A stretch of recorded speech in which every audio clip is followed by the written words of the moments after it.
the way he expresses himself. I have to be compassionate about his family where I'm living everything. I love him, my country, my kids. Hi guys, welcome back to my channel. My name is Nikki. We have new Jasmine and Gino content as part of the 90 Day Fiancé Season 10. Can you believe that? As we know, Jasmine is in America, and so we pick up in Panama when she's gearing up to come here. So, first scene is the bachelorette party. Jasmine's friends get a lit party bus for her. She's leaving her apartment in like business attire, and she gets on that bus and just turns up.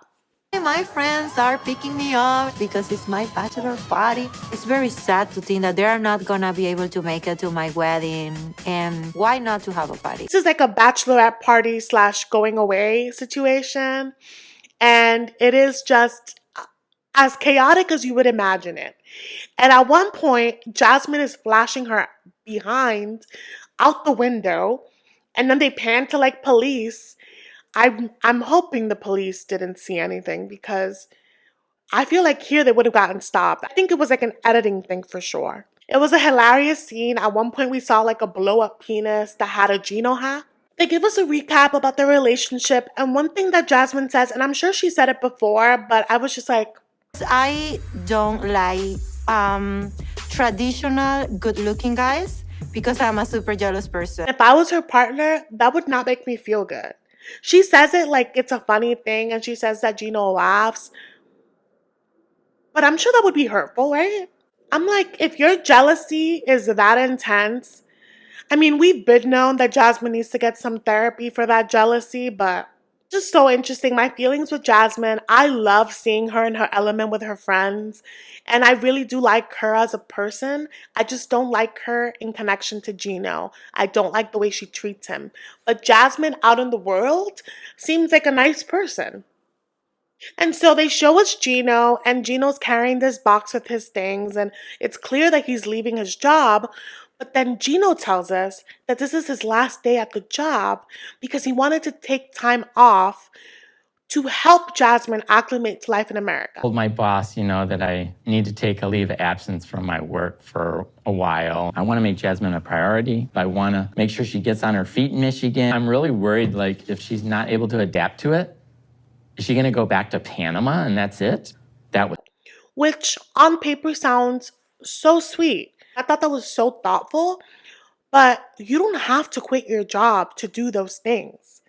And Jasmine likes $3,000 packs of hair.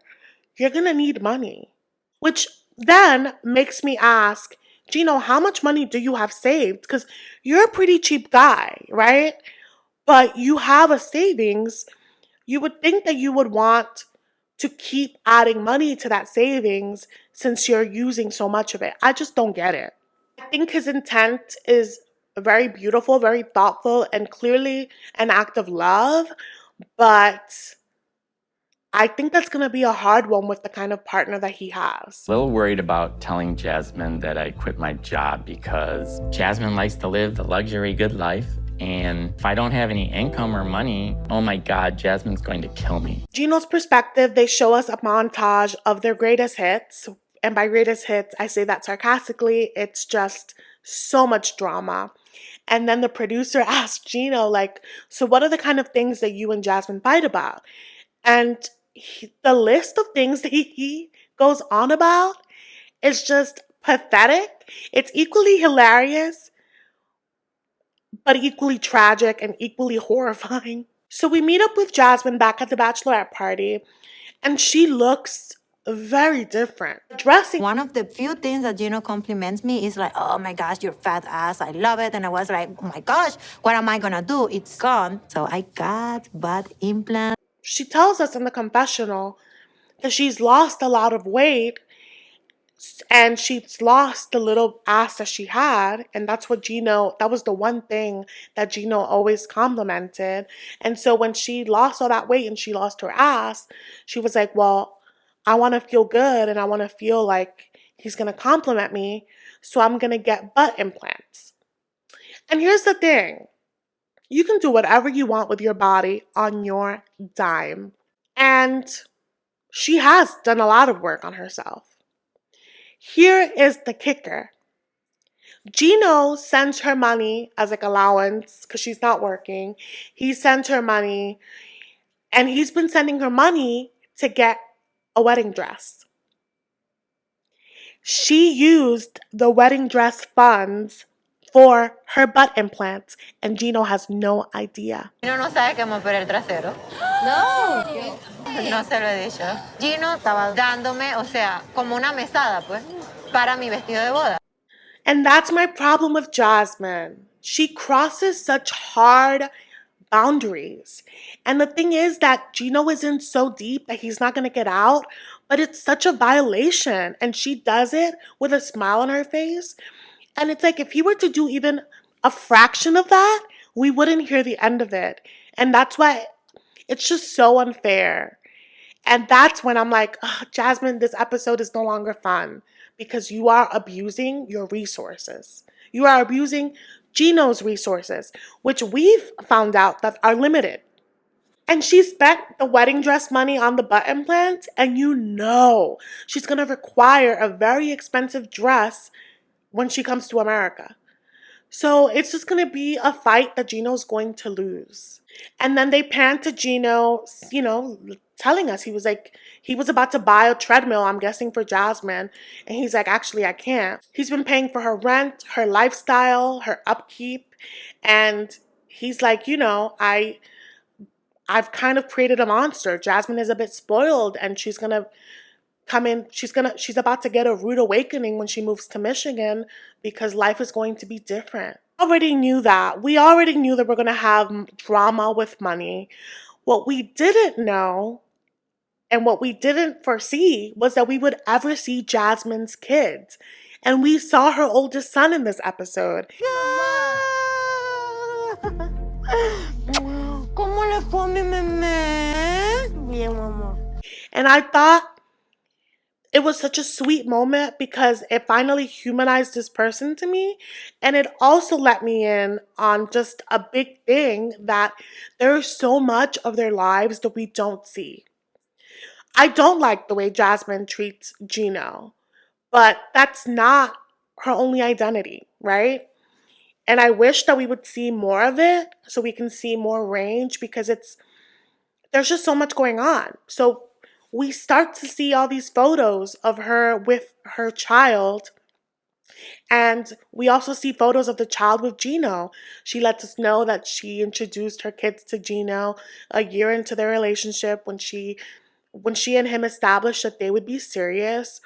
And it was so beautiful seeing those memories. It's like he's so well taken care of. He looks like he's emotionally regulated. I'm like, are you sure Jasmine is your mom? Like, you seem so together and so mature and so well spoken, so sweet. It was just so refreshing also to see her with her kid. Like, I'm happy that they showed us this.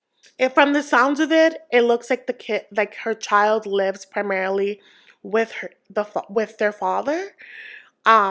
We didn't see both of them. We just saw the oldest, but it was still really sweet. And she tells us that she has had the conversation with him about signing up for the visa, but she never told him that it got approved. And so she's, telling him this long speech about like, that he knew that she would go away and all these things. And he's just like, Mother, when are you leaving? Like, cut all the extra stuff. Like, when are you leaving? And he took it well, and she's crying, and he's like, why are you sad? And it was just very funny. He's just so emotionally regulated, so centered, and it looks like Jasmine told us that he's excited to come to America because, yeah, that was a big thing. I had no idea that she had plans of bringing her kids to America with her, but she said that she has talked it out with Gino and talked it out with her child's father. Even though my kids have a very comfortable life in Panama, my plan with Gino, because we both agree on it, will be to bring my children to the United States as soon as possible. That's huge. I I think Gino would be a great stepfather. So that's not what's worrisome for me. What's worrisome is her behavior while they're under her roof. You know, like you can't have those kind of meltdowns. So even though Jasmine isn't taking her child right away with her, her only family member that's coming with her to America is her puppy.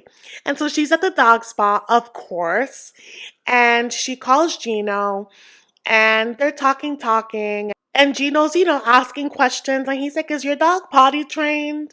And Jasmine is like, my dog is fine. He has anxiety. And I was like, your dog probably has anxiety because you're constantly yelling. And Jasmine is clearly tense. And Gino's like, are you okay? And she tells him, not really. And so let me give you guys a little context. So earlier in the episode, Jasmine tells us that Gino's sister-in-law sent her a text being like, oh, don't get married on these dates because I'm going to be away. I'm going to be on vacation and I want to be there. The sister-in-law just sent the text. There was no extra, language to it. And Jasmine interpreted that as they're making demands. They want to control me because she is very defensive when it comes to Gino's family because she feels that they don't like her. They just have, they're protective over Gino because of the way Jasmine treats him. But the text wasn't malicious in any way. But of course, that is how Jasmine took it. Gino's sister-in-law, Lori, sent me a very rude message asking me not to have my wedding day on specific days. Do I believe that the text should have had some formalities like, oh, hi, Jasmine, I'm sorry to bother you, or like, I just really want to be there, so I would really hate to miss your wedding. Extra, definitely. I would have definitely added that. But I still don't think that it came from a bad place. Jasmine is giving it to Gino, being like, I'm not going to plan my wedding around them, and just being so defensive. And Gino's like, what's the problem? Like, she didn't mean it in a bad way. Also, very important to note that Jasmine and Gino don't have a wedding date set. So she's mad about hypothetical problems. It shouldn't be a problem for you to set a date that doesn't conflict with them because it's not like you had a date and now you have to move it for them. The date does not exist. Talking about compassion on these people because they're having a vacation in Florida. What about me that I'm living my whole life just to be with you? Gino's like, you're really making this a bigger deal. And Jasmine is like, you never see my side. You're taking their side. Like, and then she's going with the same old song of like, I have no one. I'm moving for you. You need to defend me. They're like trying to control, like they're trying to dictate my wedding. And it's just, and then she starts like weeping in the middle of this pet spa. It is embarrassing. And I'm just like, you can't throw in Gino's face every 2 minutes that you're leaving because of him. No one's making you. Gino was fine coming to Panama twice, 3 times a year. You could just stay in Panama if you don't want to go anywhere. Like you can't play the same song all season long. And Gino, I love that family is the one thing that Gino's like, Jasmine, you're not going to get your way with this. You get your way with my money. You get your way with what I can wear. You get your way with who I can speak to. You're not going to get your way with my family. And I love that. I wish he could work on the other stuff, but I love that because he does come from a very close family and they're always going to have his back. And I do believe that he would have Jasmine's back if she deserved it in that moment, but that was not that kind of moment. Yeah, I don't like the way you talk about my family, like they're your enemies. Her problem with Gino's family is that they're not kissing her ass. I think she wants to be treated like royalty, and that's not going to happen at all. And I'm really curious to see how that meeting of the family is going to go. I'm very curious to see what kind of confrontations are they going to have. Like, I'm really curious. I mean, we may end up being on Jasmine's side of it, but I think that she has to see that, like, they're not trying to steal Gino away from you, but they want to make sure that, like, you are safe for Gino, you know? Oh, sets the line in the sand and he's like, listen, I want my family to be there. It's like, I'm going to do whatever it takes for them to be there. And that leaves Jasmine speechless because he's putting his foot down. It doesn't matter what I do or what I don't do. I'm always gonna be the bad guy when it comes to me and his family. You know? And of course, she waits until he hangs up to be like, asshole and all this other stuff. But like, if Jasmine was smart, she would take the opportunity to befriend Gino's family and make them her allies. But in the fight of her versus his family, they're always going to win. They have a really good relationship. And they never made Jasmine the enemy until she started acting the ways that she does. So, yeah, if I were her, I would take this opportunity to befriend them, let them see your true self. I have the message here. I'm not making it up. She was so rude. Also, I think that texting, even with people that you know, is such a tricky thing because you can't really capture tone. And if you don't really know someone, it's really hard to make assumptions off of text. So, for the time being, they should all stop texting each other and just meet in person, really, spend time with each other, and then resume texting. Because while things are tense like this, while they're apart, they're never going to see eye to eye. So, like I said, I'm really curious to see what happens when they have that first meeting. That first meeting is probably going to be really fake. Everyone smiles. But I'm really excited to see them dig deep and have the really hard conversations while they're getting prepared for the wedding. Wow, season 10 of 90 Day Fiancé is giving us a lot to talk about. I'm really excited to keep up with their story. I'm really excited now that it's beyond Jasmine and Gino. We're really going to see his family. We've seen her family. We're in for it. So I hope that you'll stick around. Please do subscribe if you want to keep up with the story with me. And please like this video if you liked it. And if you love it, like it and comment. Thank you so much. And I hope to see you in the next one.